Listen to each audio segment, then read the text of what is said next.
Mariya Edgeworth రాసిన 'purple jar' కథ విందాం.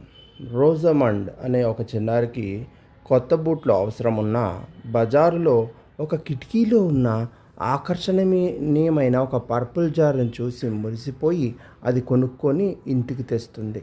ఇంటికి వెళ్ళాక ఆ సీసాలో రంగు రంగు నీళ్లు పారబోసి అది కేవలం ఒక సాధారణమైన గాజు సీసా అని తెలుసుకుంటుంది.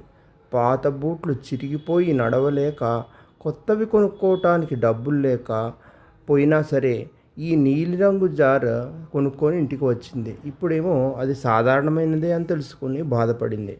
దీన్ని బట్టి బాహ్య సౌందర్యం కంటే అవసరమైన వస్తువులకే ప్రాధాన్యత ఇవ్వాలని రోజామండ్ గ్రహిస్తుంది. తొందరపాటు నిర్ణయాల వల్ల కలిగే నష్టాన్ని ఈ ఈ కథ వివరిస్తుంది. నీతి ఏంటంటే మెరిసేదంతా బంగారం కాదు, ఆకర్షణ కంటే అవసరమే ముఖ్యం అని.